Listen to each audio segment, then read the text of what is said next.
everyone, and welcome to today's expert talk on the topic of sustainability reporting.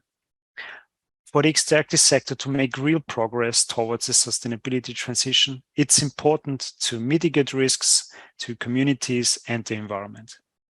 To be transparent and have concrete data in line with accredited and verified frameworks and standards, it's important for companies for making progress. Today, we look into how companies actually best report, publicly disclose information, and communicate environmental, social, and governance performance. With me today are two speakers representing organizations who have been very much engaged in developing and spreading standards in the extractive sector. Today with me, we have Aimee representing the Initiative for Responsible Minerals Assurance, who offers voluntary certification for large-scale mines of all commodity types according to its standard for responsible mining. And Aimee at IRMA provides direct service to IRMA's multi-stakeholder leadership and manages its consultant team.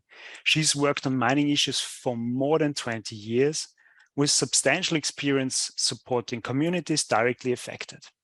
She specializes in communication between diverse networks of scientists, businesses, non-profit advocates, government agencies, and citizens. With me also today, I have Kimmo Collander, who is the Secretary General of the Finnish Network for Sustainable Mining, who's also developed a standard, which is specialized and developed in the European country of Finland. His professional background includes a 10-year career in administration at the European Parliament and a public affairs entrepreneur. So today we want to briefly look into how important reporting is for both extractive sector companies, but also sites. And for that, I would like to briefly start and ask my two speakers here, Aimee and Kimmo. So what are the benefits of extractive sector companies? So publicly disclosing and communicating their performance using certified standards and framework. And I would like to first maybe start with Kimmo to give us a bit of a view from the Finnish perspective and from the network and the standards you have been working with for the last years. Thank you, Andreas. Good to be here with Aimee. Well, just very briefly about the Finnish Network for Sustainable Mining. We are, relatively new. We have been around since 2014. And we are a part of TSM family, which is originating from Canada. But we have our own twist into the system, and we have developed it further, both in terms of process, how to set those standards, and also regarding the scope. So our tools are built together with all stakeholders on equal footing. So everybody had and has a veto right on setting them.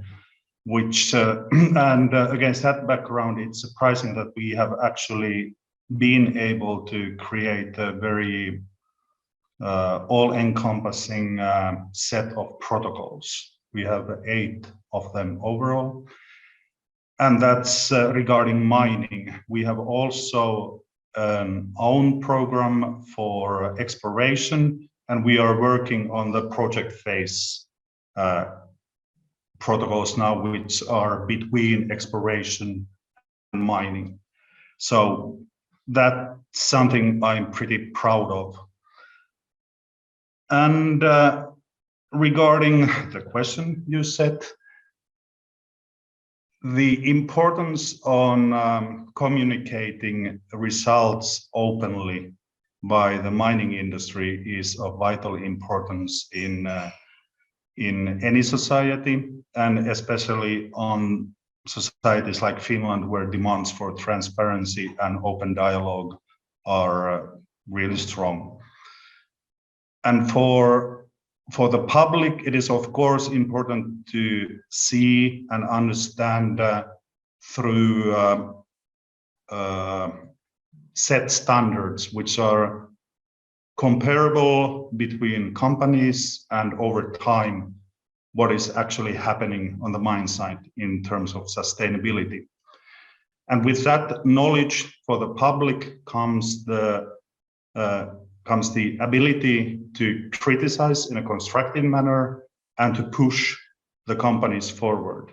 And when the sustainability system is correctly built, it also shows the way for the mining company how to improve its act. So thank you, Kimmo. That was a very interesting view on the Finnish part. For Aimee, for you, I mean, the IRMA standard is an international and global standard compared to the Finnish standard. What would you say are the benefits for extractive sector companies to using the IRMA standard, or to generally effectively communicate and report on sustainability performance? I think that the most important values that IRMA brings is that it is equally governed by affected communities and labor unions and NGOs working alongside private sector companies, from whether that be finance, mining companies, or their customers. I think that expectations on the global industry are increasing. Many people don't understand mining globally, and it has been far from many end consumers who don't understand what the work it takes to get the materials that go into our phones, our buildings, our cars. But increasingly, as new mining is being proposed associated with energy transition, and because we're taking a closer look, saying if this is supposed to be materials that help solve climate crisis and are responsive to that, we should be looking at the impacts that those extraction has at the top of the supply chain of climate response.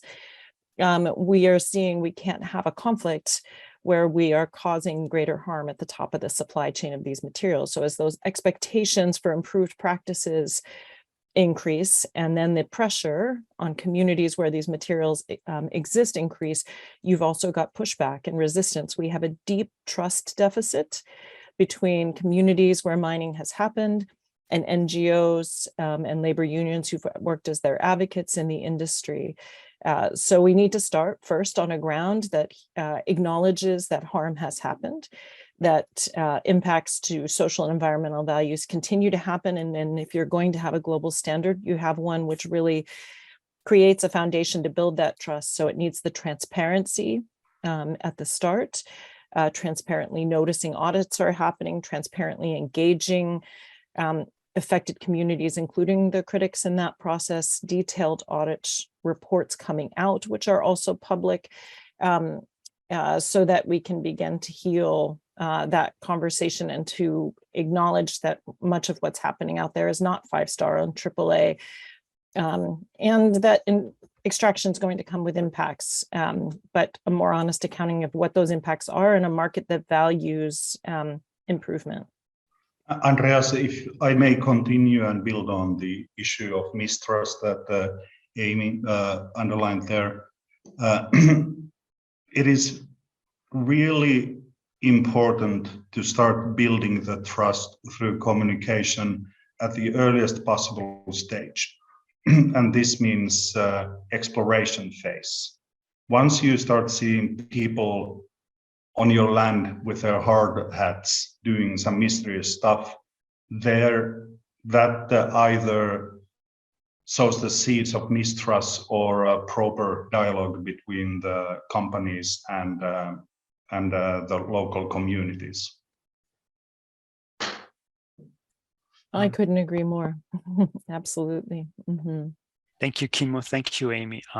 To briefly look upon that from another angle, there has been reports and to some extent international organizations research going on that there seems to be a disconnect of how much companies report and how they increase their performance on site using existing verified certified standards or their own metrics.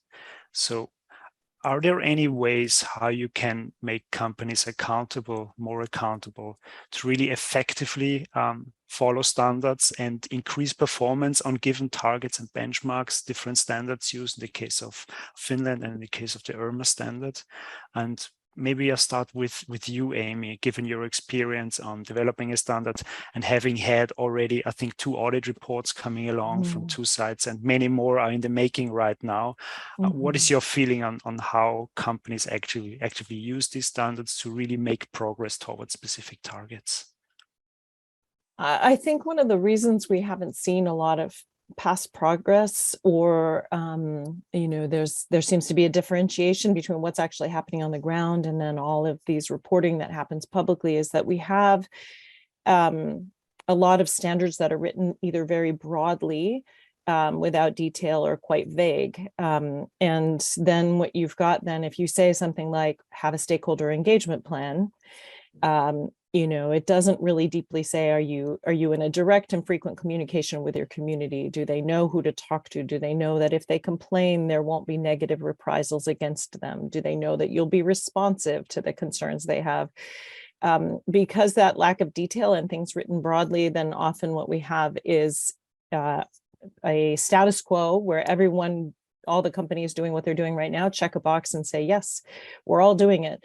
And that doesn't drive change. It makes everyone feel good that everybody passed, but it doesn't mean that we're actually driving improvements in social and environmental performance. Another challenge we have in the space is that many standards are written too narrowly, focusing on just one topic. So then you might have, for example, commitments to improvement in greenhouse gas emissions and reporting just on one topic, but we're not talking about the fact that this particular site's big issue is water contamination and contaminants flowing downstream into a community's drinking water area or a fisheries, etc. And so that's the importance of looking across the set. So it's not Indigenous rights or labor rights, it's not biodiversity or cultural heritage. It's looking at the broad range and being specific enough that we can actually look at what do we mean, an honest accounting of the impacts and an expectation for improvement. Andreas, if I may continue on this, I would like to raise actually 3 points here. The importance of the commitment of the whole mining sector in the specific country is important. The Finnish Mining Association, for example, has in its statutes demand to follow the TMS program we have going on in Finland. And this is good because then you create the peer pressure because the results are comparable, and then you can ask that company A scores AAA and you're still on the sea level. What's the problem here? You've been there for 3 years. And this leads to the demand of simplicity of reporting results, that you need to, in a way, move on different levels, that you need to be able to get a good snapshot. So, for example, we have 8 different protocols starting from C, then you have B, A, AA, AAA, and there you can see the snapshot that this is overall, they move around B, so they are relatively okay, but there is plenty of room for improvement.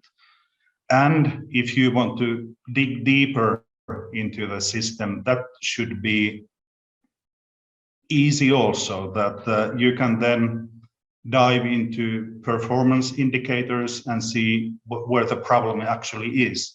Why are you only getting B here when you could actually move on to higher steps? Actually, that was only 2 points because I combined the 2 latter ones, but there you go. Thank you, Kimmo. On this, I want to maybe add on and complement to that. What has been mentioned is so far that there is a difference between mining in Mexico and mining happening in Finland due to the cultural diversity, due to geographic, maybe also water hydrological cycles are different in completely different climates, etc. And you mentioned, Kimmo, that this is something what your standard offers is this comparability aspect between different companies. There would be two questions from that side.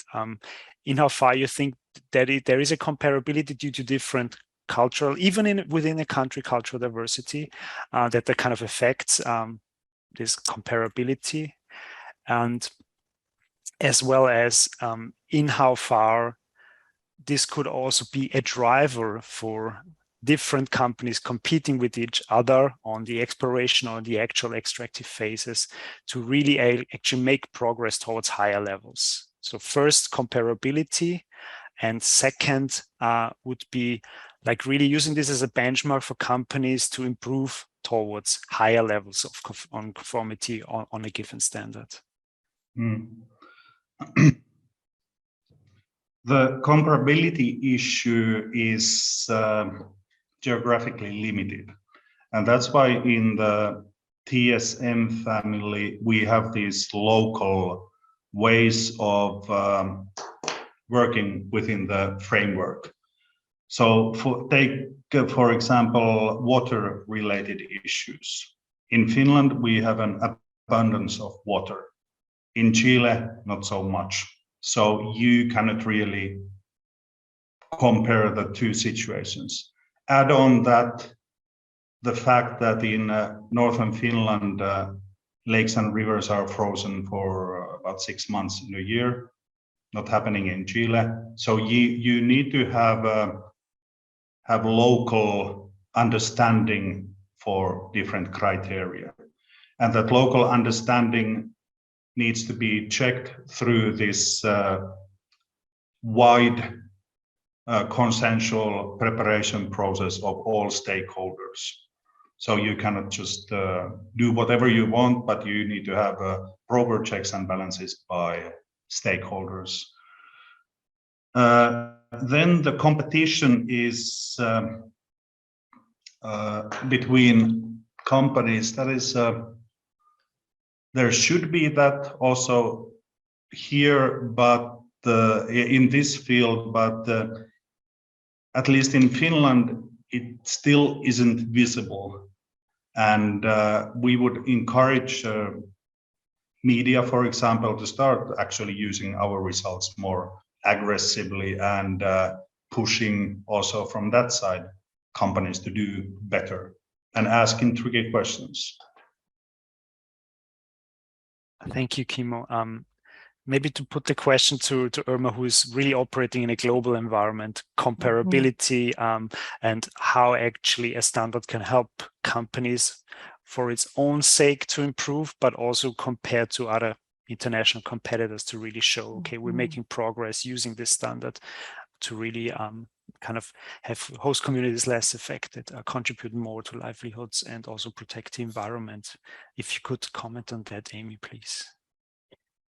I think Kimmo and I will be agreeing on some parts of this and maybe only disagreeing on nuances, which even if we discuss deeper, we may actually agree on those nuances of difference as well. But I think the consistency of a global standard is incredibly important because right now you've got a world in which, of course, we have very different legal structures place to place. And you can say, okay, well, that reflects culture, and environmental differences, but we also know in many cases it reflects political and economic challenges. And so then you have this sense that if a community concerned with mining in Nevada in the United States raises those concerns and asks for better performance, are they just pushing off the impacts of that extraction to another country with weaker regulatory structure? And so that's the reason to say we have higher expectations no matter where you operate in the globe and a consistency on it. Now, completely agreed, if you ask for a stakeholder engagement plan that's culturally appropriate, it's going to look different for an Indonesian community than it may for a Canadian or a Finnish community. You know, it's language accessibility, who you talk to, how you reach people. And similarly, if you're asking to protect water resources, and in one place you've got natural high background levels of arsenic, you're not having to fix for that issue, which was part of the natural context. Or just as Kimmo raised, if you have a place with a lot of water, you're having to design for that in a different way than in a high drought condition. But in either case, there should be an expectation that you're protecting the background quality of water, that you're designing so that you don't have either people or food systems or long-term care and maintenance of the site at risk. You're not contaminating ground downstream. Often this whole idea that every place is different allows us to perpetuate the sense of weaker standards in some cases, or a permission to do harm place to place. So I think balancing this, where the places where you need that, truly need the flexibility with a higher standard held in all cases, and also completely agree with Kimmo's point on the idea to push companies to move up and to compare them against one another. That's a reason also for consistency in global standards, because of course you go to these places and you have operators who all stay, we're all doing it, we all meet it, we're all 5-star in AAA, and we know that's not the case. And in order to have a market that values improved practices, we need to have those consistent measures to go against that and verify that actual performance. If I continue on that, something we haven't discussed yet are the financiers. And this is actually one of the reasons why we wanted to make a program for exploration, because they are the most external finance dependent companies there are in the sector. And we are still waiting for feedback from the companies and the financiers, but this is actually the squeeze you can create also from that side, that if the financiers start checking the result and asking that or requiring that we have the minimum single A level requirement for any project we enter into, that really encourages exploration companies to strive for higher levels of responsibility. If I may briefly add to that, Kimmo, you mentioned like using a standard for different means of measuring a company's performance or communicating it. You mentioned investors, at least from an exploration standards point of view. Let me put that question maybe in a broader context. What are the difference when using a standard to communicate company performance? For example, on the most highest strategic level, for example, communicating to shareholders and investors, compared to actually the affected stakeholders, so to say, the people living around the sites, the affected communities, the host communities and mines. What are the different approaches IRMA or the Finnish standard are offering actually to kind of accommodate these very diverse, purposeful target audiences, what you usually use for standards? If I may give back to Aimee on this one first. So great question, Andres. And I would say, first of all, that the more we begin to see these diverse audiences as having a common and shared need, the more that we'll be moving to this space where the market can really value improved practices. So as we live in a global world, impacts to environmental and social well-being are being felt by all of us.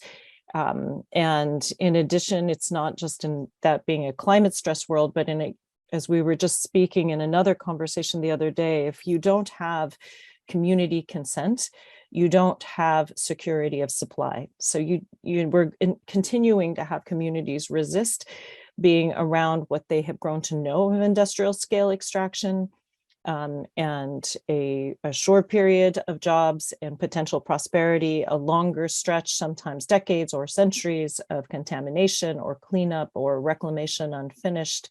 And so that sense that they're pushing back, whether that be through litigation that can delay projects or stop projects, or even more dramatically, things like blockading roads and things. And so an investor is going to feel the impacts of that, even though they feel it in a different way and in a different context than a community who is experiencing that kind of conflict directly.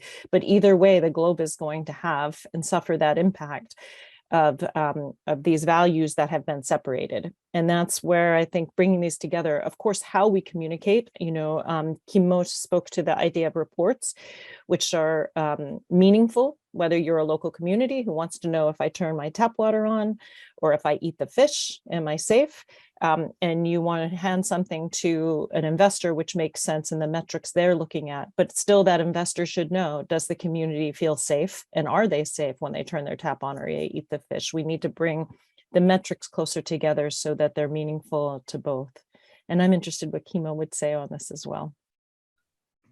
Well, I agree mostly or almost completely on that. Since I'm a political scientist, I like to move concrete things on an abstract level. And here, the further you go from the mining side, the more this kind of aggregated results mean. And the closer you get into the mining side, the more important the personal experience of the state of the facts gets. And that leads to the second pillar our network stands on. And here we have actually failed a bit because of the coronavirus or corona pandemic. We do not only create the tools to measure sustainability, but our task is also to facilitate the dialogue between stakeholders and the mining industry. 3 weeks ago, I had a small roadshow in northern Finland where we invited to 3 different places, different actors on the mining sector and the local people. And that was seen as very important because there we were as a more or less a neutral facilitator between the communities and mining actors. And the feedback I received from that activity was very positive, and that is something we are going to continue. And it is also important that that is actually held in place or in a physical place and not online, because people have different capabilities of participating on online seminars, and also being able to discuss outside the formal structure is important. Another important matter I didn't mention earlier is the social responsibility, which is not graded, but we, for example, demand that companies give about 60 different indicators and report them, starting from what's the rate of female workers on site, how much taxes they pay, how much they pay for the landowners, what's the water use, that kind of numeric data. And it is important for the whole society then to see that what the actual impact is on that side also. Thank you, Kimmo, on this regard. I think I want to come to maybe 1 or 2 closing remarks from each one of you. So standards definitely play an important role in driving change in the sector, where various means really accounting for company progress towards targets and really making the audience of that standard, be it investors or host communities, see progress of these companies, as well as being kind of a comparability measure for different companies also to see in how far they are actually on track and can compete with regards to different aspects within that standard. So for a extractive sector to really move towards fundamental disruptive change towards sustainability, meaning, for example, providing net positive benefit on biodiversity in the area they're operating is a big topic, or for example, sustainably managing water levels, groundwater levels, all together with different users of that resource, for example, and also effectively account for grievance mechanisms and really making our host communities heard. What would be the 2 major things that would need to be changed for organizations such as Finnish Network for Sustainable Mining or IRMA and the standards to really make change in the extractive sector with regards to standardization and reporting? So what are your two major things that would need to change in the future to really make change? Maybe starting with Aimee first, if that is okay. Sure. So I think that the two main places where I would have attention, I think we need to be courageous and bold to set best practice expectations. I don't think this moment is one to say we have good enough mining in a world where we have industrial extraction already leaving centuries of impact. I think we need to speak to best practices. So many of these materials will go into energy transition. So I think we need to measure ourselves against that and drive that in the market. And I think that best practices need details so that we can sort, and we don't have the just everyone checks a box when we know there's big variations in performance, and we create a full market incentive for that so that the cost of the investment of that is carried throughout the market. It's not just at the mine level, but also who value that downstream, their customers and purchasers who are investing in that as well. The other main area I think we need this attention is on the equal governance of stakeholders who are most affected by this, whether that's Indigenous rights holders, or it's the communities who live closest, or the people working there, that we need them to feel that they own the system, that they direct it, the standards are set by them. Audits are transparently noticed before they happen. People are encouraged and know how to participate in them. The reports that come from them are detailed and also public.